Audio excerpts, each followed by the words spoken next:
Class 8 subject physical science chapter carbon and it's compounds. এই চ্যাপ্টারটা বিস্তারিতভাবে আমরা প্রিভিয়াস কয়েকটা ভিডিওতে জেনেছি। আজকে এই চ্যাপ্টারের উপর আমরা রিভিশন করব। প্রকৃতিতে ও জীবজগতে বিভিন্ন রূপে কার্বন যৌগের অবস্থান। প্রথমেই বলি, এখানে তিনটে বিভাগ আমরা পাবো। প্রথম দুটো বিভাগে যে কটা প্রশ্ন এখানে দেওয়া রয়েছে সেগুলোর কিন্তু এই রিভিশন ভিডিওতে শুধুমাত্র হিন্টগুলো দেওয়া রয়েছে, আলোচনা করা হয়েছে, কিন্তু তোমাদেরকে সেইভাবে উত্তরগুলোকে প্রিপেয়ার করতে হবে। সো ক বিভাগে নিম্নলিখিত প্রশ্নগুলির উত্তর দাও। ফার্স্ট কোয়েশ্চেন, বহুরূপতা কি? এর কারণগুলি লেখো। প্রথমে বহুরূপতার সংজ্ঞা। কোনো কোনো মৌলিক পদার্থ নিজের মূল রাসায়নিক ধর্ম অক্ষুণ্ণ রেখে বিভিন্ন রূপে আত্মপ্রকাশ করতে পারে। এই একই মৌলের বিভিন্ন রূপে প্রকাশ হওয়ার এই যে বিশেষ ধর্ম, সেটাকেই বলা হচ্ছে বহুরূপতা। আর বহুরূপতার কারণ সাধারণত আমরা তিনটে পয়েন্ট লিখতে পারি। প্রথমেই আমি লিখেছি কি, কেলাসন পদ্ধতির পার্থক্য। মৌলের কেলাসন পদ্ধতির পার্থক্য অর্থাৎ বিভিন্ন রূপভেদের অণুতে বা কেলাসে পরমাণুগুলির বিন্যাসের পার্থক্যের জন্য এই ধর্ম প্রকাশ পায়। যেমন কার্বনের রূপভেদ কি আমরা জানি, হীরক এবং গ্রাফাইটের ভৌত ধর্মের পার্থক্য দেখা যায় ওদের কেলাস গঠনের পার্থক্যের জন্য। সেকেন্ড পয়েন্ট, মৌলের অণুর মধ্যে পরমাণুর সংখ্যার তারতম্য হলেও কিন্তু বহুরূপতা দেখা যায়। যেমন ওজনটা কি O3 হলো অক্সিজেনের অর্থাৎ O2 এর একটা রূপভেদ। থার্ড পয়েন্ট হচ্ছে, বিভিন্ন রূপভেদের আভ্যন্তরীণ শক্তির তারতম্যের জন্য কিন্তু অনেক সময় বহুরূপতা দেখা যায়। যেমন সালফারে না বলা যায়, দুটো আমি রূপভেদ বলছি, রম্বিক সালফার আর মনোক্লিনিক সালফার। মনোক্লিনিক সালফারটা কোথা থেকে পাই? রম্বিক সালফারে তাপ প্রয়োগ করলে। অর্থাৎ মনোক্লিনিক সালফারের মধ্যে কিন্তু এই আভ্যন্তরীণ শক্তির পরিমাণটা কিন্তু অনেকটাই বেশি থাকে রম্বিক সালফারের তুলনায়। তাহলে এই হলো বহুরূপতা ও তার কারণ। নেক্সট প্রশ্ন চলে আসছি, কার্বনের বিভিন্ন রূপভেদগুলি ছকের সাহায্যে প্রকাশ করতে বলা হয়েছে। ছকটা কিন্তু আগে আলোচনা করা হয়েছিল, তো ছকটা এখানে আলাদা করে আর দেওয়া নেই। সো কার্বনের বহুরূপতা আমরা জানি, কার্বনটা দুটো রূপভেদ, তাই তো, একটা নিয়তার আর একটা অনিয়তাকার। নিয়তাকারের মধ্যে আমরা জানি কি, হীরক, গ্রাফাইট, ফুলারিন। অনিয়তাকারের মধ্যে চারকোল বা অঙ্গার, ভূষকালি, কোক, গ্যাস কার্বন। চারকোল বা অঙ্গারটা আবার দুরকম, একটা হচ্ছে উদ্ভিজ্জ, একটা প্রাণীজ। সেই দুটো আবার দুটো ভাগে বিভক্ত। উদ্ভিজ্জ অঙ্গারটা কি কি? কাঠকয়লা আর শর্করা কয়লা আর শর্করা অঙ্গার। আর প্রাণীজ অঙ্গারটা কি? সেটা হচ্ছে অস্থি অঙ্গার আর রক্ত অঙ্গার। এই হলো কার্বনের রূপভেদগুলোর যে ছকটা, সেটা। নেক্সট প্রশ্ন, কার্বন চক্র কাকে বলে এবং প্রকৃতি ও জীবদেহে কি রূপে এই কার্বন চক্রটা আবর্তিত হয় সেটা আলোচনা করতে বলা হয়েছে। তো এখানে কার্বন চক্রটা কি? পরিবেশ আর জীবদেহের মধ্যে কার্বনের যে চক্রাকার আবর্তন, সেটাকেই বলা হচ্ছে কি, কার্বন চক্র। এবার নেক্সট প্রশ্ন সঙ্গেই যেটা রয়েছে কি, প্রকৃতি আর জীবদেহে এই কার্বন চক্রটা কিভাবে আবর্তিত হচ্ছে। প্রথমেই এটা দুটো ভাগে বিভক্ত, মানে দুটো ধাপ। প্রথমত হচ্ছে কি, পরিবেশ থেকে কার্বন ডাই অক্সাইড রূপে কার্বনের অপসারণ, আর একটা কি, পরিবেশে কার্বন ডাই অক্সাইড রূপে কার্বনের সংযোজন। দুটো ভাগ আমরা জানি। তো প্রথম ভাগটা আমরা কি পড়লাম, কি পেলাম? পরিবেশ থেকে কার্বন ডাই অক্সাইড রূপে কার্বনের বেরিয়ে যাচ্ছে, কার্বনের অপসারণ ঘটছে। সেটা আবার বিভিন্ন ভাবে হচ্ছে। প্রথমত বাতাসের কার্বন ডাই অক্সাইড আবদ্ধীকরণ, অর্থাৎ সবুজ গাছ, সায়ানোব্যাকটেরিয়া, যারা কি করে সালোক সংশ্লেষের মাধ্যমে বাতাসে কার্বন ডাই অক্সাইডকে কোথায় নিয়ে আসে? সরল খাদ্য গ্লুকোজে পরিণত করে। সেই গ্লুকোজের পরিবর্তনে কি হয়? স্টার্চ এবং অন্যান্য বিভিন্ন জৈব যৌগ তৈরি হয়। ওকে, তো এইটাকে বলা হচ্ছে জৈব সংশ্লেষণ। তারপরে তার ফলে এবার জৈব সংশ্লেষণ হলো, এর ফলে কি হচ্ছে? বাতাসের কার্বন ডাই অক্সাইডটা কোথায়? যৌগে আবদ্ধ হচ্ছে এবং একটা এবং কোষের নানা স্থায়ী যৌগে পরিণত হচ্ছে। তাহলে এটা একটা আবদ্ধ হচ্ছে। নেক্সট হচ্ছে শামুক, ঝিনুক, মানে সামুদ্রিক প্রাণীর খোলক গঠনের ক্ষেত্রে এটা ব্যবহৃত হয়।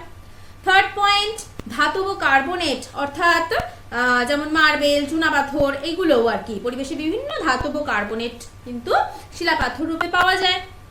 আর পয়েন্ট হচ্ছে বৃষ্টির সময় কার্বন ডাই অক্সাইডটা কি হয়, জলের সঙ্গে বিক্রিয়ায় কার্বনিক অ্যাসিড গঠন করে, যেটা ভেঙে গিয়ে বাইকার্বনেট আয়ন গঠন করে। কার্বন ডাই অক্সাইডটা সমুদ্রের জলে ক্যালসিয়ামের উপস্থিতিতে কি গঠন করে, ক্যালসিয়াম কার্বনেট, যেটা পরে অধঃক্ষিপ্ত হয়। এই যে চারটে ভাগ বললাম, চারটে প্রকারে চার রকম ভাবে আর কি পরিবেশ থেকে কার্বন ডাই অক্সাইড রূপে কিন্তু কার্বনের অপসারণ ঘটছে। আবার সংযোজন কি ভাবে ঘটছে, সেখানে ফার্স্ট পয়েন্ট বলা হচ্ছে জীবের শ্বসন ও খাদ্যের জারণে কার্বন ডাই অক্সাইড উৎপাদন। অর্থাৎ সবুজ উদ্ভিদ কি করে, শ্বাসকার্যের সময় দেহে গ্লুকোজের জারণ হয়, সেই জারণে তৈরি কার্বন ডাই অক্সাইডটা ছেড়ে দিচ্ছে, ওকে, পরিবেশে গেল। সেকেন্ড পয়েন্ট আমরা বলতে পারি মৃত জীবদেহ থেকে ব্যাকটেরিয়া ও ছত্রাকের মাধ্যমে জৈব বস্তু পচন ও অন্যান্য পরিবর্তন।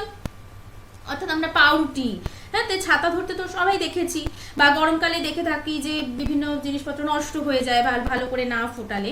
তো সেক্ষেত্রে কি হয়, মৃত জীবদেহের বা উদ্ভিজ্জ বা প্রাণীজ জটিল অণুদের পরিবর্তন না ঘটলে কি হয়, পৃথিবী নানান বর্জ্যে ভরে উঠত। বিভিন্ন ব্যাকটেরিয়া ও ছত্রাক সেই সমস্ত জটিল যৌগদের নানান পরিবর্তন ঘটায় ও সেগুলোকে সিম্পলিফাই করাতে সরলতর যৌগে পরিণত করে। সেই সময় কিছু কার্বন ঘটিত যৌগ কি হয়, মাটি আর জলে মিশে যায়, আর কিছু কার্বন ডাই অক্সাইড বাতাসে ফিরেও যায়। তাহলে এইভাবে পেলাম পরিবেশে ফিরে যাচ্ছে। নেক্সট বলতে পারি মানুষের জ্বালানি দহন, সিমেন্ট তৈরি, দাবানল ও অগ্নুৎপাত। সিমেন্ট তৈরির জন্য আমরা জানি প্রচুর চুন লাগে, আবার পোড়া চুন তৈরির সময় চুনা পাথরকে গরম করা হয়, তার রাসায়নিক বিক্রিয়াও আমরা জানি। কিন্তু ক্যালসিয়াম কার্বনেট থেকে কি হচ্ছে, ক্যালসিয়াম অক্সাইড আর কার্বন ডাই অক্সাইড। সো এই যে কার্বন ডাই অক্সাইড উৎপন্ন হচ্ছে সেটা কোথায় যাচ্ছে, বাতাসে মিশছে। তারপরে ফোর্থ হচ্ছে সমুদ্রে শোষিত যে কার্বন ডাই অক্সাইড হচ্ছে তারও মুক্তি ঘটছে। বিজ্ঞানীরা দেখেছেন যে মানুষের নানা কাজকর্মের ফলে সৃষ্ট কার্বন ডাই অক্সাইডের বিরাট অংশ সমুদ্রের জলটা শুষে নেয়, ফলে বাতাসে কার্বন ডাই অক্সাইডের পরিমাণ ততটা বাড়তে পারে না। এই যে পরিবেশে তাপমাত্রা বৃদ্ধির সঙ্গে সঙ্গে কার্বন ডাই অক্সাইড শোষণকারী যে সমস্ত শৈবাল, তারা কার্বন ডাই অক্সাইড শোষণ ও ব্যবহার ক্ষমতা আগামী দিনে কমে যেতে পারে বলে আশঙ্কা করা হচ্ছে। ফলে কিন্তু কার্বন ডাই অক্সাইডের পরিমাণ বাতাসে আরো বেড়ে যেতে পারে। আর ফিফথ হচ্ছে সামুদ্রিক প্রাণীর খোলকে আমরা জানলাম যে কার্বন ডাই অক্সাইডটা থাকে, তাই তো। সো সেটা যখন খোলকটা দহন হচ্ছে তখনও কিন্তু সেই কার্বন ডাই অক্সাইডটা পরিবেশে ফিরে যাচ্ছে। তাহলে আমরা দুরকম ভাবে পেলাম, একটা হচ্ছে পরিবেশ থেকে অপসারণ ঘটছে, আর একটা পেলাম পরিবেশে সংযোজন ঘটছে। সো এই দুই ভাবে, বেসিক্যালি এই দুই ভাবে কিন্তু প্রকৃতি ও জীবদেহের মধ্যে কার্বন চক্রটা আবর্তিত হচ্ছে। এবং এই যে দুটো ভাগের মধ্যে কিন্তু আবার বিভিন্ন পর্যায়গুলো রয়েছে। সো এগুলো কিন্তু বিস্তারিতভাবে লিখতে হবে। নেক্সট প্রশ্ন, জ্বালানি সংরক্ষণ বলতে কি বোঝো? এই যে আমাদের পপুলেশন তো দিন দিন বাড়ছে, তাই তো। তো সেক্ষেত্রে কি হচ্ছে, আমাদের জ্বালানি বিপুল শক্তির যোগান দিতে এই সমস্ত যে মানে অবশিষ্ট জ্বালানি দিয়ে আরো আমাদের বেশি দিন চালাতে হবে। এই যে চালাতে হবে ভবিষ্যতের জন্য, তার জন্য কি হবে, অবশিষ্ট জ্বালানিটাকে আমাকে সাশ্রয় করতে হবে, নাহলে কন্টিনিউয়াসলি আমরা যদি ইউজ করছি সেটাকে সাশ্রয় করছি না, সেক্ষেত্রে কি হবে, জিনিসটা একটা সময় গেলে পর সেই জিনিসটা শেষ হয়ে যাবে। সো এই যে জ্বালানি সাশ্রয় ভবিষ্যতের জন্য, সেটাকে বলা হচ্ছে জ্বালানি সংরক্ষণ। নেক্সট ওর সঙ্গে প্রশ্ন আছে, এর জন্য আমাদের কি কি করা উচিত? জ্বালানি সংরক্ষণের জন্য প্রথম যেটা, আমাদের উপযুক্তভাবে জ্বালানিটাকে ব্যবহার করতে হবে। হ্যাঁ, যেমন উচ্চমানের কয়লা আছে, আমরা জানি নিম্নমানের কয়লাও আছে। আমরা অনেক সময় কি হয়, এমনি ঘরে রান্নার কাজের জন্য কিন্তু উচ্চমানের কয়লা ইউজ হয়। তো সেইগুলো যাতে না হয়, শুধুমাত্র উচ্চমানের কয়লাটা কি তাপ বিদ্যুৎ কেন্দ্রে ইউজ হোক, সেই জন্য মানে সেই ব্যবহারটাকে সুনির্দিষ্ট করতে হবে। নেক্সট হচ্ছে সতর্ক ব্যবহার, সতর্কভাবে যেন ওটা ব্যবহার হয়, হ্যাঁ, যেন নষ্ট না হয় বা ভূগর্ভে কখনো আগুন না ধরে সেটা, বা জলপথেও অনেক সময় কি হয়, অসতর্কতার ফলে নদী সমুদ্রে তেল ছড়িয়ে পড়তে দেখা যায়। এর ফলে জ্বালানির তো অপচয় হয়, প্লাস জলে বসবাসকারী জীব জগতেরও ক্ষতি হয়। সো সেই দিকটা খেয়াল রাখতে হবে। তারপরে হচ্ছে ব্যবহারের সীমা, অর্থাৎ এই যে নিম্নমানের কয়লা উচ্চমানের কয়লা উৎপাদনের দিকে লক্ষ্য রাখতে হবে। ওকে, মানে কতটা ব্যবহার করতে হবে সেটাও কিন্তু একটা সীমিত একটা সীমা রাখতে হবে সেটা। নেক্সট হচ্ছে আয়ু দীর্ঘায়িত, অর্থাৎ এই যে জ্বালানিটাকে মানে ঠিকঠাক ভাবে যদি ইউজ করা হয়, তার মানে কি উপযুক্ত পদ্ধতিতে এই যে কয়লা বা খনিজ তেল আর কি থেকে অন্যান্য আরো ভালো জ্বালানি যদি তৈরি করা যায়, সেক্ষেত্রে যারা একসঙ্গে কি করবে, দূষণটাও কম করবে সেই দিকে, তাহলে কি হবে, আয়ুটা দীর্ঘায়িত হবে জ্বালানি। নেক্সট হচ্ছে অপচয়টা হ্রাস করতে হবে অবশ্যই, যাতে নষ্ট না হয় সেদিকে খেয়াল রাখতে হবে। নেক্সট জ্বালানিবিহীন যানবাহন আমাদের ইউজ করা ইয়ে হতে, যেমন সাইকেল। ওকে, সো এই একটা মানে এরকম ভাবে সাশ্রয় করা যেতে পারে। নেক্সট গণপরিবহন ব্যবস্থা, সিঙ্গেল মানে পার্সোনাল গাড়ি ইউজ না করে যদি গণপরিবহন ব্যবস্থার হেল্প নিয়ে আর কি, সেক্ষেত্রে কিন্তু অনেকটাই সাশ্রয় হতে পারে। তো এইগুলো হচ্ছে জ্বালানি সংরক্ষণের বিভিন্ন ধাপ। নেক্সট চলে আসছি কার্বন ডাই অক্সাইডের পরীক্ষাগার প্রস্তুতির বিভিন্ন পয়েন্টস দেওয়া রয়েছে। এগুলো কিন্তু প্রিভিয়াস ভিডিওতে একদম বিস্তারিতভাবে আলোচনা করা হয়েছিল। সো প্রয়োজনীয় রাসায়নিক দ্রব্য, নীতি, রাসায়নিক সমীকরণ, সংগ্রহ আর চিত্র দিতে বলা হয়েছে। সো প্রয়োজনীয় রাসায়নিক দ্রব্য তো আমরা জানি, মার্বেল বা ক্যালসিয়াম কার্বনেট আর লঘু হাইড্রোক্লোরিক অ্যাসিড। নেক্সট আছে নীতি। নীতি মানে সাধারণ তাপমাত্রায় ওই ক্যালসিয়াম কার্বনেটের সঙ্গে লঘু হাইড্রোক্লোরিক অ্যাসিডের বিক্রিয়া দ্বারা কি হচ্ছে, পরীক্ষাগারে কার্বন ডাই অক্সাইড গ্যাস প্রস্তুত করা যায়। সমীকরণ আমরা জানি, ক্যালসিয়াম কার্বনেট প্লাস HCl থেকে ক্যালসিয়াম ক্লোরাইড, জল আর কার্বন ডাই অক্সাইড। নেক্সট সংগ্রহ দেওয়া রয়েছে। সংগ্রহটা কি, উৎপন্ন কার্বন ডাই অক্সাইড গ্যাসটা কি নির্গমনল দিয়ে বেরিয়ে আসে, আর কার্বন ডাই অক্সাইড গ্যাসটা কি বাতাসের চেয়ে প্রায় 1.5 গুণ ভারী, তাই বাতাসের ঊর্ধ্ব অপসারণ দ্বারা গ্যাস জারে জমা হয়। আর চিহ্নিত চিত্র অলরেডি তোমাদের বলা হয়েছে, so you will practice. Next প্রশ্ন, জৈব সংশ্লেষণ ও কার্বন আত্তীকরণ বলতে কি বোঝো? এটা কিন্তু আমরা পেয়েছিলাম কোথায়, ওই যে পরিবেশ থেকে কার্বন ডাইঅক্সাইড রূপে কার্বনের সংযোজনে, এই কার্বনের অপসারণ, কার্বন যে বেরিয়ে যাচ্ছে সেটাতে। তো প্রথম যেটা জৈব সংশ্লেষণ, সেটা কি, সবুজ গাছ সায়ানোব্যাক্টেরিয়া এরা কি করে, সালোক সংশ্লেষের মাধ্যমে বাতাসে কার্বন ডাইঅক্সাইডটাকে ইউজ করে গ্লুকোজে পরিণত করে। পরে এই গ্লুকোজের পরিবর্তনে তৈরি হয় স্টার্চ, অন্যান্য বহু জৈব যৌগ। এই যে বিভিন্ন জৈব যৌগ সংশ্লেষণ হচ্ছে, সেটাকে একত্রে বলা হয় জৈব সংশ্লেষণ। এরপরে হচ্ছে কার্বন আত্তীকরণ, সেটা কি, এই যে জৈব সংশ্লেষণের ফলে বাতাসের কার্বন ডাইঅক্সাইডটা কি হচ্ছে, যৌগের মধ্যে আবদ্ধ হচ্ছে ও কোষের নানা স্থায়ী যৌগে পরিণত হয়। এই যে ধাপটা, সেটাকে আমরা বলতে পারি কার্বন অ্যাসিমিলেশন বা কার্বন আত্তীকরণ। ওকে, নেক্সট কোশ্চেন, জ্বালানির দহনে পরিবেশের ওপর ক্ষতিকারক প্রভাব সমূহ। জ্বালানি দহন করলে পরিবেশের ওপর কিরকম আর কি প্রভাব পড়তে পারে। প্রথমত অদাহ্য কার্বন, অর্থাৎ কাঠ, কয়লা, পেট্রোলিয়াম এগুলো জ্বালানি, এই সমস্ত জ্বালানি দহন থেকে কি হয়, অদাহ্য কার্বন কণা পরিবেশে মিশতে পারে, যার ফলে বিভিন্ন মানে শ্বাসজনিত রোগ সৃষ্টি হতে পারে। জ্বালানির অসম্পূর্ণ দহনে কার্বন মনোক্সাইড উৎপন্ন হতে পারে, যেটা মানে আমরা জানি ভীষণই বিষাক্ত একটা গ্যাস। মানে বদ্ধ ঘরে যদি কয়লা পোড়ানো হয়, সেটা ভীষণই ক্ষতিকারক, তাতে কিন্তু মানুষ যদি ঘুমিয়ে পড়ে সেক্ষেত্রে তার মৃত্যু পর্যন্ত ঘটতে পারে। তারপরে অধিকাংশ জ্বালানি দহনের ফলে পরিবেশে কার্বন ডাই অক্সাইড তো মিশেই, এভাবে পরিবেশে কার্বন ডাই অক্সাইড বাড়লে কি হবে, আমরা জানি গ্লোবাল ওয়ার্মিং। কয়লা, ডিজেল এগুলো পোড়ালে কি হয়, সালফার ডাই অক্সাইড উৎপন্ন হয়, যেটা অত্যন্ত শ্বাসরোধী ও ক্ষয়কারী একটা গ্যাস। আর পেট্রোল ইঞ্জিন এগুলো থেকেও কিন্তু নাইট্রোজেনের গ্যাসীয় অক্সাইড উৎপন্ন হয়, এবং বৃষ্টির জলে সালফার ও নাইট্রোজেনের অক্সাইড গুলে গিয়ে কি হয়, অ্যাসিড উৎপন্ন করে, যেটাকে আমরা কি বলি, অ্যাসিড বৃষ্টি, যেটা সব কিছুর জন্য কিন্তু ক্ষতিকর, অর্থাৎ শস্য, ঘরবাড়ি, মাটি সবকিছুর জন্য কিন্তু সেটার একটা ক্ষতিকারক প্রভাব বর্তমান। নেক্সট প্রশ্ন, পলিমার কাকে বলে? পলিমার কাকে বলে এবং এর ব্যবহার ও ধর্মগুলি উল্লেখ করতে বলা হয়েছে। প্রথমে বলি পলিমারটা কি, অ্যালকাইন ও অন্যান্য প্রতিস্থাপিত অ্যালকিন সমূহ যখন উচ্চ তাপ ও অনুঘটকের উপস্থিতিতে এক অণু অপর অণুর সঙ্গে পরস্পর যুক্ত হয়ে যখন উচ্চ আণবিক ভর বিশিষ্ট যৌগ গঠন করে, সেই যে উচ্চ আণবিক ভর বিশিষ্ট যৌগ, সেটাকে বলা হচ্ছে পলিমার। ওকে, সো যেমন আমরা জানি পলিথিনটা কি পলিইথিলিন, মানে অনেকগুলো ইথিলিন এর সমন্বয়। নেক্সট হচ্ছে পলিমারের ব্যবহার ও ধর্ম। পলিমারের ধর্ম বলতে বলা যায় যে কিছু রয়েছে যেগুলো নরম, যাদেরকে ইচ্ছা মতো বাঁকানো যায়, আকৃতি দেওয়া যায়, আবার কিছু রয়েছে যেগুলো নরম কিন্তু পরে শক্ত হয়ে গেলে সেগুলোর আর আকৃতি চেঞ্জ করা যায় না, এগুলো হচ্ছে বেসিক ধর্ম বলা যায়।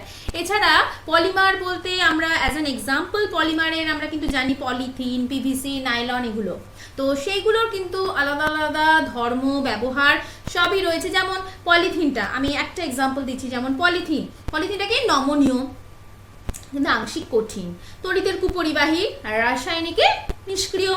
হ্যাঁ, এটা হচ্ছে ধর্ম। ব্যবহার হিসেবে আমরা জানি বিভিন্ন বস্তু প্যাকেজিংয়ে ব্যবহৃত হয়, তারপরে বিভিন্ন বস্তু কভারিংয়ে ব্যবহৃত হয়, এটা ইনসুলেটর রূপে ব্যবহৃত হয়। তো এইগুলো হচ্ছে পলিথিনের ধর্ম আর ব্যবহার। So as an example we can write one, সেটা পলিথিনও লিখতে পারি, উই ক্যান রাইট নাইলন, মানে যেটা খুশি আর কি আমরা লিখতে পারি। নেক্সট প্রশ্ন, গ্রিন হাউস এফেক্ট। আমরা সকলেই জানি গ্রিন হাউস এফেক্ট বলতে কি বোঝো এবং এর ফলে পরিবেশ ও মানুষের কি ক্ষতি হয়। সূর্য থেকে যে ইনফ্রারেড রশ্মি পৃথিবীতে এসে পড়ে, বাতাসের নানান গ্যাসের অণুরা তাকে শুষে নিতে পারে না। পৃথিবী এই ইনফ্রারেড রশ্মির শক্তি শুষে নিয়ে গরম হয়ে ওঠে। ওকে, গরম হয়ে ওঠে। এবার এই শুষে নেওয়া তাপশক্তি কিছুটা মাটি, জল, পরিবেশের নানান পদার্থের অণুদের মধ্যে ছড়িয়ে পড়ে, আর বাকি শক্তিটুকু পৃথিবী আবার ইনফ্রারেড রশ্মি হিসেবে ছেড়ে দেয়। এই বাতাসে থাকা কিছু কিছু গ্যাসের অণুরা এই ছেড়ে দেওয়া কম শক্তির ইনফ্রারেড রেকে শুষে নেয়। এই সমস্ত গ্যাসগুলো কি কার্বন ডাই অক্সাইড, জলীয় বাষ্প, nitrous oxide, methane, ozone, chlorofluorocarbon যৌগগুলো। এই গ্যাস অণুগুলো ইনফ্রারেড রশ্মি শোষণের ফলে বায়ুমণ্ডলে কিছুটা তাপ আটকে পড়ে, সবটুকু কি হয় মহাকাশে ফিরে যেতে পারে না। একেই বলা হয় গ্রিন হাউস এফেক্ট। বোঝা গেল আশা করি। নেক্সট হচ্ছে এর ফলে পরিবেশ ও মানুষের কি ক্ষতি হতে পারে। প্রথমত কি হচ্ছে, পরিবেশের উপর গ্রিন হাউসের প্রভাব বলতে আমরা বলতে পারি প্রথমত তাপমাত্রা বৃদ্ধি পাচ্ছে। বিভিন্ন গ্রিন হাউস গ্যাস সমন্বিত বায়ুস্তর ভূপৃষ্ঠ থেকে এই যে ইনফ্রারেড রেকে কি মহাকাশে তো ফিরে যেতে পারছে না, ফলে ভূপৃষ্ঠের তাপমাত্রা বৃদ্ধি পাচ্ছে। নেক্সট, জলবায়ুর পরিবর্তন ঘটছে, যার দরুন এখন আজকাল বিভিন্ন প্রাকৃতিক বিপর্যয় দেখা যায়, ঘূর্ণিঝড়, খরা, বন্যা, এগুলো। সমুদ্রের জলের যে টেম্পারেচার সেটা আস্তে আস্তে বাড়ছে, কার্বন ডাই অক্সাইড শোষণের পরিমাণটা হ্রাস পাচ্ছে বলে। নেক্সট বলতে পারি কৃষি জমির পরিমাণ হ্রাস পাচ্ছে, উষ্ণতার পরিবর্তনের ফলে মানে বিভিন্ন কৃষি জমির কিন্তু অনেক মানে পরিমাণ হ্রাস পাচ্ছে। নেক্সট হচ্ছে জলের যোগানে ঘাটতি ঘটছে, ভূপৃষ্ঠের নদী, হ্রদ, খাল, বিল, অন্যান্য জলাশয়ের যে জলের পরিমাণ সেটা কমছে। শুধু তাই নয়, মাটির শুষ্কতাটাও বৃদ্ধি পাচ্ছে, ফলে ভূগর্ভের জলে কিন্তু জলের অ্যামাউন্টে সেখানে টান পড়ছে। জীব বৈচিত্র্য ধ্বংসের মুখে গ্রিন হাউস এফেক্টের ফলে অগণিত উদ্ভিদ, প্রাণী তথা জীব বৈচিত্র্য চিরতরে পৃথিবী থেকে নিশ্চিহ্ন হয়ে যাচ্ছে, বা আশা করা যায় মানে এইভাবে যদি চলতে থাকে, মানে ইফ ইট উইল কন্টিনিউ, তাহলে সেগুলো হতে বাধ্য। এই হলো গ্রিন হাউস এফেক্টের ফলে পরিবেশ ও মানুষের কি কি ক্ষতি হতে পারে। সেকেন্ড প্রশ্ন, জৈব মিথেন উৎপাদন ঘটনাটির ব্যাখ্যা। জৈব মিথেন উৎপাদন সেটা হচ্ছে যেটা জৈব গ্যাস, তাই তো? আমরা জানি গার্হস্থ্য, শিল্পজাত ও কৃষিজাত জৈব আবর্জনা কি জৈব মিথেন উৎপাদন এই কাজে ব্যবহার করা হয়। গার্হস্থ্য জৈব আবর্জনার মধ্যে মূলত তরি তরকারি ও ফলমূলের খোসা, খাদ্য বিশেষ ইত্যাদি পড়ে। এমন পৌর নিকাশি জল ও নালা নর্দমার আবর্জনা বোঝায়। শিল্পজাতর বলতে বোঝায় খাদ্য প্রক্রিয়াকরণ সংস্থার যে সমস্ত বর্জ্য নিকাশি জল। আর কৃষিজাত বলতে বোঝায় মূলত উদ্ভিদের বর্জ্য অংশ ও পশু খামার থেকে পাওয়া গবাদি পশুর মল। তাই বলা যায় এই অবায়বীয় জীর্ণকরণ প্রক্রিয়ায় মিথেন উৎপাদন শুধুমাত্র শক্তি উৎপাদনের জন্য নয়, দূষণ নিয়ন্ত্রণেও কিন্তু এর একটা বিরাট ভূমিকা আছে। এটা হচ্ছে জৈব মিথেন উৎপাদন। নেক্সট হচ্ছে হীরক ও গ্রাফাইটের গঠন চিত্র সহকারে বর্ণনা। এখানে চিত্র দেওয়া হয়েছে হীরক ও গ্রাফাইট। আমরা জানি কি হীরকের কেলাস হলো ঘনকাকার হীরক কেলাসের মধ্যে প্রত্যেকটা কার্বন পরমাণু সমযোজী বন্ধন দ্বারা 4টি অন্য কার্বন পরমাণুর সঙ্গে যুক্ত। এই 4টে কার্বন পরমাণু আবার সমচতুস্তলকের 4টে শীর্ষবিন্দুতে অবস্থান করে। কেন্দ্রে থাকে শুধুমাত্র একটা করে কার্বন পরমাণু। এর ফলে প্রত্যেকটি কার্বন পরমাণুর 4টি যোজ্যতা পরস্পরের সঙ্গে 109 ডিগ্রি 28 মিনিট কোণ উৎপন্ন করে থাকে। এইভাবে হীরকের মধ্যস্থ কার্বন পরমাণুগুলির প্রত্যেকটার সঙ্গে 4টে করে কার্বন পরমাণু কিন্তু সমযোজী বন্ধন দ্বারা আবদ্ধ থাকে। এবার দেখা যায় প্রত্যেকটি কার্বন পরমাণু প্রতিবেশী অপর কার্বন পরমাণুগুলোর সঙ্গে যে সুদৃঢ় সমযোজী বন্ধন দ্বারা আবদ্ধ থাকার ফলে এই যে কার্বন কার্বন যে বন্ধন দূরত্ব সেটা কত হয় 1.53 অ্যাংস্ট্রম। এই বন্ধন দূরত্বটা খুব কম হওয়ায় বলা হয় হীরকের ঘনত্বটা বেশি। হীরকের কেলাসের মধ্যে একটা কার্বন পরমাণু চারপাশে অন্য 4টে কার্বন পরমাণু আমরা পেলাম সমচতুস্তলকীয় বিন্যাসের ফলে ওটা কি ঘনকাকার গঠন পায়। আর বিরাট সংখ্যক কার্বন কার্বন সমযোজী বন্ধন থাকায় কার্বন পরমাণুগুলির মধ্যে তীব্র আকর্ষণ বল কাজ করে। তার ফলে কি হয় হীরকটা কঠিনতম পদার্থ আর কঠিনতম পদার্থ বলেই কি হয় এই বিরাট সংখ্যক দৃঢ় সমযোজী বন্ধনকে ভাঙতে হলে বিপুল তাপ শক্তির প্রয়োজন। তাই বলা হয় হীরকের গলনাঙ্ক বা স্ফুটনাঙ্ক কিন্তু অনেকটাই বেশি। আর কি লাস্ট পয়েন্ট, কার্বন পরমাণুগুলির সব যোজক ইলেকট্রনগুলো এইভাবে সমযোজী বন্ধন সৃষ্টি করার কাজে ব্যবহৃত হয়ে যায় বলে হীরকের মধ্যে কোনো মুক্ত ইলেকট্রন থাকে না। তাই হীরক কি হয় তড়িৎ পরিবহন করতে পারে না। নেক্সট চলে আসছি গ্রাফাইট। গ্রাফাইটের কেলাস সুষম ষড়ভুজের আকারে সাজানো কতগুলি কার্বন পরমাণু স্তর দ্বারা গঠিত আমরা দেখতে পাচ্ছি এবং প্রত্যেকটি ষড়ভুজ স্তর অনুভূমিক বিভিন্ন তলে সমান্তরালভাবে অবস্থান করে। আর এই যে এক্ষেত্রে সমযোজী বন্ধন যেটা কার্বন কার্বন সমযোজী বন্ধন দ্বারা আবদ্ধ সেই কার্বন কার্বন বন্ধনের দূরত্বটা হচ্ছে 1.42 অ্যাংস্ট্রম। ওকে, আর পরপর অবস্থিত দুটি সমান্তরাল যে স্তরের দূরত্ব সেটা হচ্ছে 3.35 অ্যাংস্ট্রম। ইট ইজ গিভেন ওকে চিত্রে। সো এই যে যেহেতু কার্বন পরমাণু দ্বারা গঠিত দুই সমান্তরাল স্তরের দূরত্ব এই ষড়ভুজের মধ্যস্থ কার্বন কার্বন দূরত্বের থেকে অনেকটাই বেশি, তাই এক একটা সুষম ষড়ভুজের সামতলিক স্তরের কার্বন কার্বন পরমাণুগুলির বন্ধন ভিন্ন স্তরে অবস্থিত কার্বন পরমাণুর সঙ্গে বন্ধনের থেকে কিন্তু অনেকটাই বেশি শক্তিশালী। আমরা ভ্যালু দেখে বুঝতে পারছি। সো নাম্বার 1, এইরকম অসংখ্য স্তর দিয়ে গ্রাফাইটের কেলাস গঠিত হয়। যে কোনো দুটো স্তরের মধ্যে দূরত্ব এতটাই বেশি থাকে বলে গ্রাফাইটের ঘনত্ব কি হয় হীরকের তুলনায় কম। সেকেন্ড পয়েন্ট, গ্রাফাইট কেলাসে বিভিন্ন স্তরে অবস্থিত কার্বন পরমাণুগুলির মধ্যে পারস্পরিক আকর্ষণ অপেক্ষাকৃত কম হওয়ায় খুব সহজেই সেটা কি হয় সুষম ষড়ভুজাকার সামতলিক স্তরগুলো পরস্পরের বন্ধন থেকে পৃথক হতে পারে। তাই বলা হয় গ্রাফাইট নরম এবং পিচ্ছিল হয়। ওকে, আর এর মধ্যে আলগা মানে ইলেকট্রনগুলো আলগা অবস্থায় থাকে, তার ফলে সেই কারণেই বলা হয় কি গ্রাফাইটটা তড়িতের পরিবাহী। এই হলো হীরক আর গ্রাফাইটের গঠন। নেক্সট বিভাগ খ বিভাগে চলে আসছি। সংক্ষিপ্ত প্রশ্নের উত্তর দাও। প্রথমে হচ্ছে বিকল্প জ্বালানি বলতে কি বোঝায়।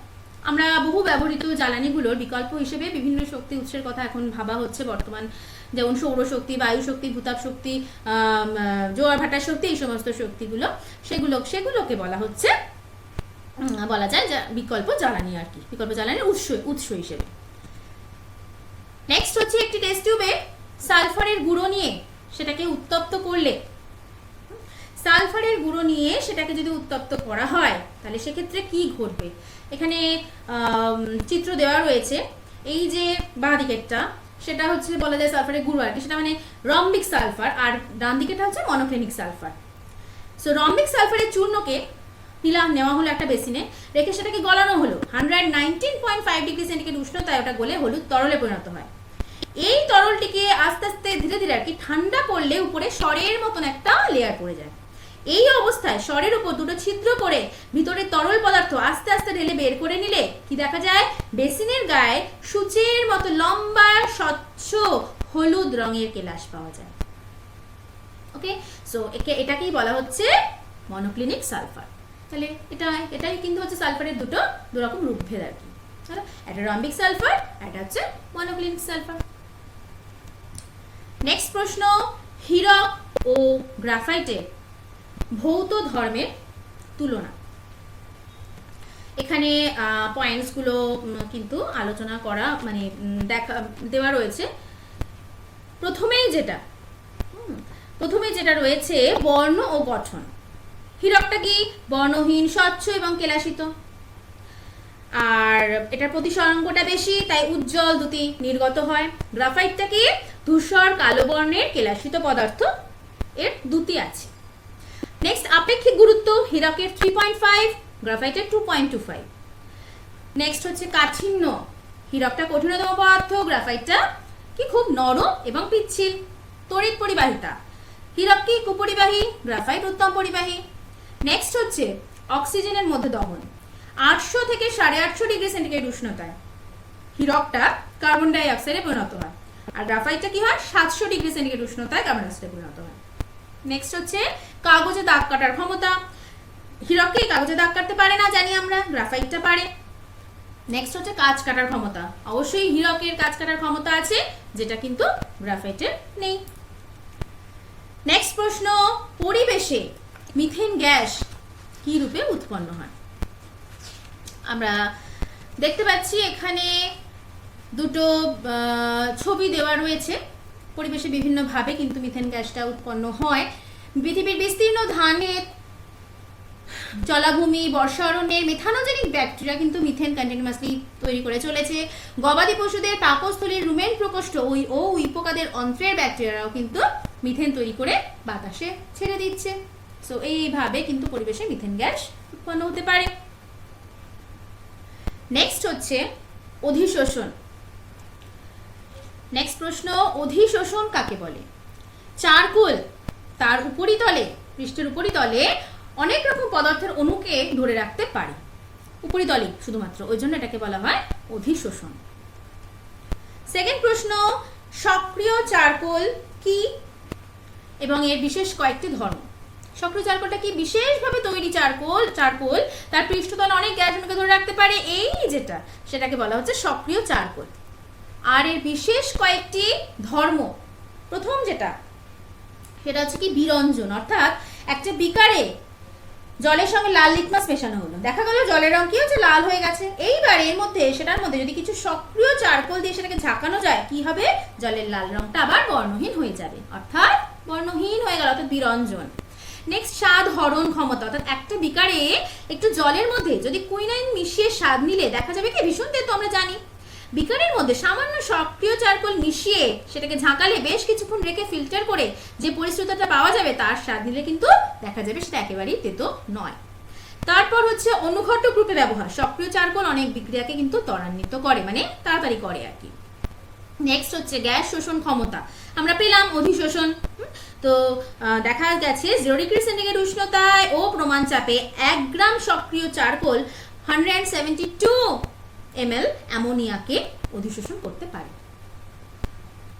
নেক্সট প্রশ্ন, গ্রাফিন কি, এর ব্যবহার। গ্রাফিন বলে কার্বন পরমাণু দিয়ে গঠিত একরকম পদার্থের কথা জানা গেছে, যার ব্যবহার হচ্ছে কি ন্যানো প্রযুক্তিতে। গ্রাফিনের নানান প্রয়োগ থাকতে পারে বলে গবেষণা মানে করা হচ্ছে আর কি, ধারণা করা হচ্ছে, তাই জন্য গবেষণা করা হচ্ছে। নেক্সট হচ্ছে বায়োগ্যাস। বায়োগ্যাস কি, আমরা জানি জৈব গ্যাস যেটা মিথেন, তাই তো, অর্থাৎ জৈব আবর্জনা বাতাসের অনুপস্থিতিতে জীর্ণকরণ করে পাওয়া গ্যাসকে বলা হচ্ছে জৈব বা বায়োগ্যাস।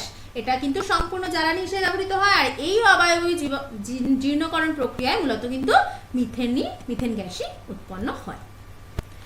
তো এইভাবেও কিন্তু মিথেন উৎপাদিত হতে পারে। তারপর হচ্ছে বায়োফুয়েল কি, বায়োফুয়েল বলতে কি বোঝায়, উদ্ভিদ বা অণুজীবের মধ্যে আত্তীকরণ হওয়া কার্বন ঘটিত যৌগ থেকে তৈরি জ্বালানি, যেটা শর্করা বা স্টার্চ সমৃদ্ধ আখ বা ভুট্টা থেকে কিন্তু সন্ধান প্রক্রিয়ায় বায়ো ইথানল নামের অ্যালকোহল তৈরি হয়। নেক্সট হচ্ছে কোল ওয়াশিং। কোল ওয়াশিংটা কি, কয়লা পরিশোধনের পদ্ধতিকে কোল ওয়াশিং বলে। এর ফলে কয়লার মধ্যে নানা উপস্থিত আর কি নানা অশুদ্ধি দূর করে কম ধোঁয়া ও কম ছাই উৎপাদনকারী কয়লা তৈরি করা যেতে পারে। নেক্সট প্রশ্ন, বিশ্ব উষ্ণায়ন। বিশ্ব উষ্ণায়নটা কিসের রেজাল্ট হিসেবে বলা যায়? Greenhouse effect. মানুষের বিভিন্ন কার্যকলাপ, যেমন নির্বিচারে বৃক্ষ কেটে ফেলছে আর কি, বৃক্ষ নিধন, হ্যাঁ, মানে খুব বেশিভাবে কলকারখানা স্থাপন ও যানবাহন চালানো, ত্রুটিপূর্ণ ইঞ্জিন ব্যবহারের মাধ্যমে পৃথিবীতে কার্বন ডাই অক্সাইড এবং মিথেনের পরিমাণ উল্লেখযোগ্য হারে বেড়ে যাচ্ছে। বায়ুমণ্ডলের এই কার্বন ডাই অক্সাইড, মিথেন, তারপরে ক্লোরোফ্লোরোকার্বন, সিএফসি যে যৌগগুলো, নাইট্রাস অক্সাইড, ওজোন, জলীয় বাষ্প, এগুলো কি হয়, তাপকে ধরে রাখতে পারে। এগুলোকে আমরা জানি গ্রিন হাউস গ্যাস হিসেবে। বায়ুমণ্ডলে এসব গ্যাসের ক্রমাগত বৃদ্ধির ফলে কি হয়, পৃথিবীর গড় তাপমাত্রা বৃদ্ধির এই সামগ্রিক যে প্রক্রিয়া, তার ফলে কি হয়, এই খুব বেশিভাবে অধিক হারে গ্রিনহাউস গ্যাস বায়ুমণ্ডলে নির্গমনের ফলে আশঙ্কাজনক হারে পৃথিবীর তাপমাত্রা বেড়ে যাওয়ার যে ঘটনা, সেটাকে বলা হচ্ছে বিশ্ব উষ্ণায়ন। আর এর ফলাফল স্বরূপ কিন্তু মানে বিভিন্ন তাপমাত্রা বৃদ্ধি পাচ্ছে, মানে অ্যাকচুয়ালি বলা যেতে পারে জীববৈচিত্র্য হ্রাস পেতে পারে আর কি, বিভিন্ন আর কি, মানে বরফ গলে যাচ্ছে, হ্যাঁ, সো বিভিন্ন রকম আর কি। নেক্সট হচ্ছে কার্বন ডাই অক্সাইডের জারণ ধর্ম।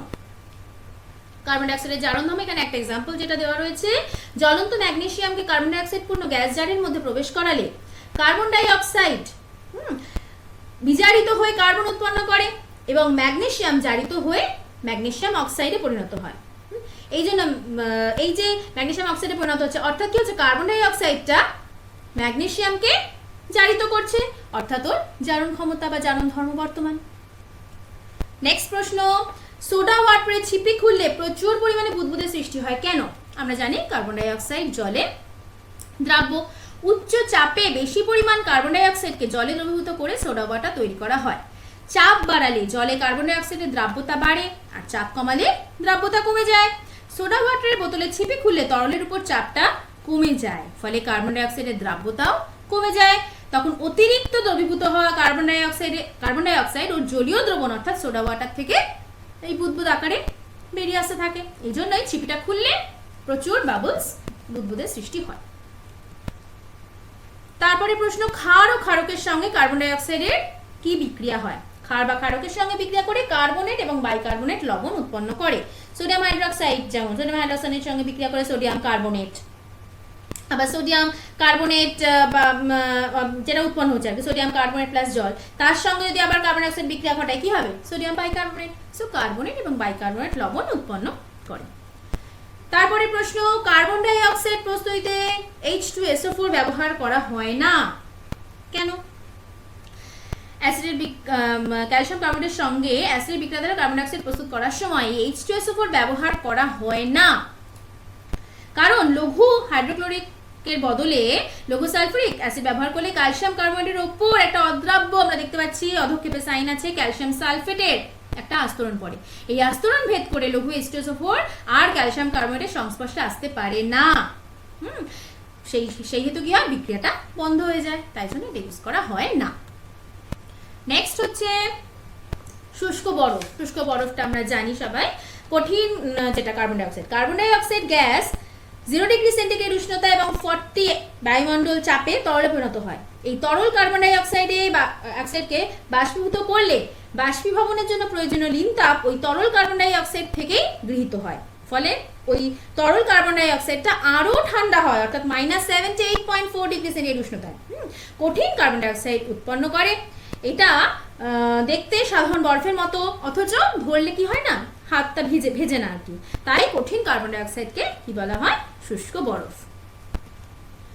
নেক্সট প্রশ্ন, চুন জলের মধ্য দিয়ে প্রথমে কার্বন ডাই অক্সাইড এবং তারপরে আর অতিরিক্ত কার্বন ডাই অক্সাইড চালনা করলে কি হবে? আমরা সকলেই জানি কিন্তু ক্যালসিয়াম হাইড্রোক্সাইডের সঙ্গে কার্বন ডাই অক্সাইডের বিক্রিয়ায় প্রথমে অদ্রাব্য ক্যালসিয়াম কার্বনেট উৎপন্ন হবে, ফলে স্বচ্ছ চুন জলটা ঘোলা হয়ে যাবে এবং তারপর যখন সেকেন্ড রিঅ্যাকশন, এখানে রিটেন যেটা রয়েছে ক্যালসিয়াম কার্বনেট প্লাস জল প্লাস কার্বন ডাই অক্সাইড, অর্থাৎ সেখানে অতিরিক্ত কার্বন ডাই অক্সাইড যখন চালনা করাচ্ছি ওটার মধ্যে দিয়ে, তখন কি হবে, তখন একটা যেটা ক্যালসিয়াম বাইকার্বনেট পরিণত হচ্ছে, অর্থাৎ ঘোলা চুন জলটা আবার স্বচ্ছ হয়ে যাবে। তারপরে প্রশ্ন, বায়োডিগ্রেডেবল ও নন বায়োডিগ্রেডেবল পলিমার এর পার্থক্য লিখতে বলা হয়েছে। আমরা বায়োডিগ্রেডেবল যেটা জানি কি প্রাকৃতিক জৈব পলিমার, আর নন বায়োডিগ্রেডেবল অর্থাৎ যেটাকে জীবাণুরা ভেঙে ফেলতে পারে না। বায়োডিগ্রেডেবল যেমন প্রোটিন, সেলুলোজ এগুলো, হ্যাঁ। নন বায়োডিগ্রেডেবল যেমন পলিথিন আর কি, পিভিসি, এগুলো হচ্ছে নন বায়োডিগ্রেডেবল, যেগুলো আর কি ধ্বংস করা যায় না। আর বায়োডিগ্রেডেবলটা অবশ্যই প্রকৃতিতে পড়ে থাকলে, ওটা পড়ে থাকলে দেখবো না আমরা, ওটাকে বিভিন্ন ব্যাকটেরিয়ারা ভেঙে ফেলে সরলতর করে ফেলবে, অর্থাৎ ওটা নষ্ট হয়ে যাবে। সো এই হলো পার্থক্য। এই গেল আমাদের ক বিভাগ, খ বিভাগ। নেক্সট চলে আসছি গ বিভাগ। নেক্সট গ বিভাগ। এই বিভাগে তোমাদের কোনো হিন্ট নেই, অ্যাজ অ্যান অ্যাসাইনমেন্ট এই বিভাগটা তোমাদেরকে দেওয়া হলো করার জন্য। সো গ বিভাগে প্রথমেই হচ্ছে শূন্যস্থান পূরণ করো। নাম্বার 1, পৃথিবীর কেন্দ্রের উষ্ণতা প্রায় ড্যাশ। নাম্বার 2, ড্যাশের ঘনত্ব গ্রাফাইটের চেয়ে বেশি। নাম্বার 3, কার্বন ডাইঅক্সাইড একটি ড্যাশ অক্সাইড। নাম্বার 4, ড্যাশ কাজল বা ছাপার কালি তৈরিতে ব্যবহৃত হয়। নাম্বার 5, ড্যাশ জলে অদ্রাব্য কিন্তু ক্যালসিয়াম বাইকার্বনেট জলে দ্রাব্য। নাম্বার 6, ড্যাশের মধ্যে কার্বন, হাইড্রোজেন, নাইট্রোজেন ও অক্সিজেনের সঙ্গে যুক্ত অবস্থায় থাকে। নেক্সট বাম স্তম্ভর সাথে ডান স্তম্ভ মেলাও। প্রথমে বাম স্তম্ভ বলি। কোক, ভূষকালি, কালো সীসা, হীরক, এক্সরশ্মি কাচের মধ্য দিয়ে। ডান স্তম্ভে রত্ন হিসেবে ব্যবহার, যেতে পারে না, ছাপার কালি তৈরি, ধাতু নিষ্কাশনে ব্যবহার, আর গ্রাফাইট। তারপরে চলে আসছি অতি সংক্ষিপ্ত প্রশ্নোত্তর, একটি বাক্যে উত্তর দাও। নাম্বার 1, বাইকার্বনেট আয়নের সংকেত কি? নাম্বার 2, একটি জৈব গ্রিনহাউস গ্যাসের নাম করো। নেক্সট, মানব দেহের মোট ভরের প্রায় কত ভাগ কার্বন? নাম্বার 4, সিএনজির সম্পূর্ণ নাম লেখো। নাম্বার 5, চিনি শোধনের জন্য কোন অঙ্গার ব্যবহৃত হয়? নেক্সট, ইউরিয়ার রাসায়নিক সংকেত কি? লেমোনেট কি? নাম্বার 8, তাপবিদ্যুৎ কেন্দ্রে জ্বালানি রূপে কোন প্রকার কয়লা ব্যবহৃত হয়? নাম্বার 9, ক্যালোরি মূল্য কি? আর নেক্সট, কোন কোন শর্তে কার্বন ডাই অক্সাইড হতে ইউরিয়া প্রস্তুতি সম্ভব? ওকে, ফর টুডে, থ্যাংক ইউ।